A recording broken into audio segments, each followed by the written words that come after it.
大家好，我們今天來介紹反潮。很多住戶都遇過這種狀況，明明外面沒有下雨，牆卻摸起來濕濕的，地板出現水汽，瓷磚表面又像冒汗一樣，甚至櫃子、床邊、床角還會出現發霉、油漆剝落的現象。這時候很多人的第一個反應是不是漏水了？其實不一定，有一些狀況是漏水，有一些則是反潮。若判斷錯誤不斷處理沒有效果，還可能會白花一筆修繕費。今天就帶大家來了解什麼是反潮，為什麼會發生，該怎麼處理，以及最重要的怎麼分辨什麼是反潮還是漏水。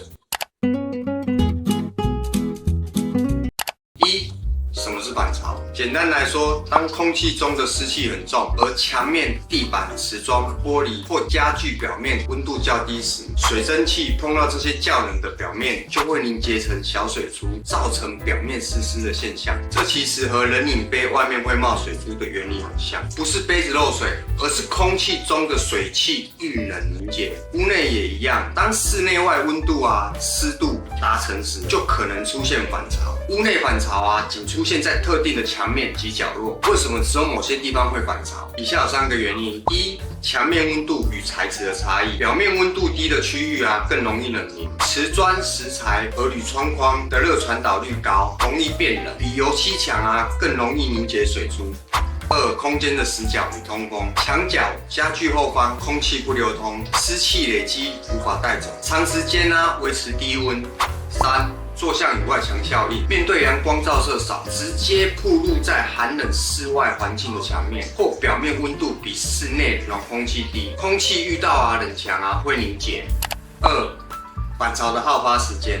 反潮現象並不是全年都會發生，它與特定的氣候條件和季節變化有密切相關。常見的狀況有4種：一、冬末春初，驚蟄前後，這是最常見的時節俗稱南風天，通常在每年的3到5月之間。2、冷空氣過境後，當冷氣團離去氣溫突然回升且濕度增加。3、梅雨季節，長期高濕度環境下，室內通風不良也會發生。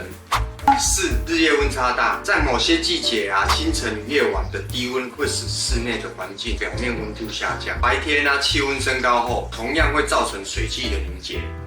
3、反潮發生時的處理方式，當室內開始出現水珠時，應立即採取措施以減少其影響，防止滑倒、物品損壞及霉菌滋生。以下有幾種有效的處理方式：一、關閉門窗，這是最直接且最重要的措施，特別是朝向南方及東南方的門窗，應緊閉以阻擋外部溫暖潮濕的空氣進入，避免引入更多的水汽。2、啟動除濕設備，使用除濕機是降低室內濕度最有效的方法。若無除濕機，冷氣機的除濕也能發揮作用，將空氣中的水汽抽出使室內的環境恢復乾燥。除了使用除濕機還可以搭配一些小技巧来提升除濕的效果。例如將除濕機擺在室內的正中央，確保四周有足夠的空間，讓空氣對流，避免濕氣集中在角落裡面。開啟循環扇或電風扇，幫助室內的空氣流動，加速水汽蒸發與逸散，提高整體的除濕效果。3、物理擦拭，對於地板、牆面及玻璃上凝結的水珠應及時用乾抹布或拖把擦乾，避免滑倒並減少霉菌滋生的機會。4、適度提升室內溫度在確保通風安全的前提下，可以適度的開啟暖氣或電暖氣，提升室內物體表面的溫度。當物體表面的溫度高於露點溫度時水汽它便不會凝結。5、放置吸濕材料，在容易反潮的角落或區域可以放置報紙、備長炭、小蘇打粉、咖啡渣等具有吸濕作用的材料，幫助吸取空氣中多余的水汽。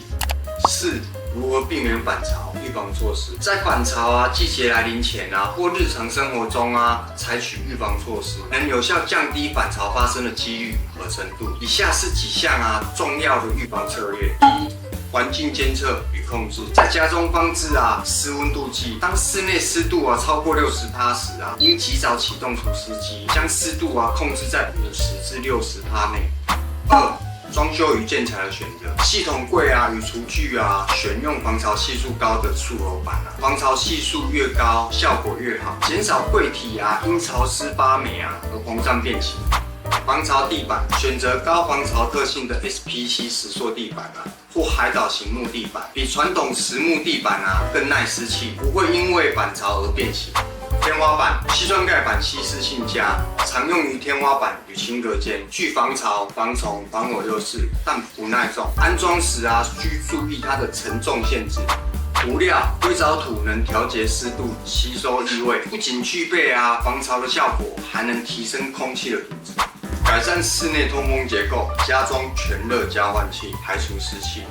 3. 密封保存怕濕物品，對於容易受潮發霉物品如相機、皮件等，應在反潮季節來臨前密封儲存，並放入防潮箱，搭配乾燥劑使用。電器類也應一起打開因運轉狀態中的機器零件會發熱，有效的驅散機體內的潮氣降低短路的幾率。5. 如何分辨反潮與漏水？兩者處理方式完全不同因此正確判斷非常重要。接着讓我們來告訴你： 1. 發生範圍，反潮通常是大面積，分布較均勻，牆面是一大片，整片地板像冒汗，通常看不出明顯的水流路徑。漏水多半局部固定位置，牆角、窗邊、天花板某處、管邊、周邊，常見水痕延伸的方向。2. 水珠特徵，反潮水珠多為表面結露像起霧、冒汗，擦掉後潮濕條件下可能又會出現。漏水水量更集中，會有滲流、水痕、滴水或內部材料被浸濕的感覺。3. 發生時間，反潮常在冬末春初、南風天、梅雨季、高濕度時發生，天氣轉乾就明顯改善。漏水一年四季都可能，下雨後更明顯，例如外牆及窗框，或使用水後更明顯，例如浴室管線，且可能持續反覆。4. 表面痕跡，反潮多為發霉、粉化、表面起泡等現象，通常不會出現很清楚的水流走向。漏水常見水痕明顯變色，油漆鼓起、孔洞、壁癌擴散，甚至形成固定的濕點。5. 觸感及乾燥速度，反潮摸起來濕，擦拭後極快的變乾。漏水摸起來可能偏濕黏或滲水感，水痕較難完全乾，很容易反覆。最後提供2種不同的表格給大家參考。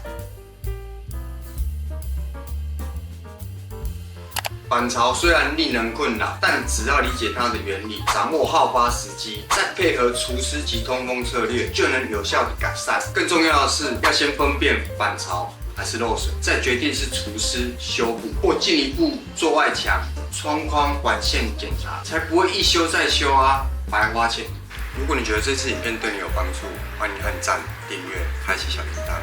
我們會持續帶來更多實用的抓漏防水案例。感謝你的收看。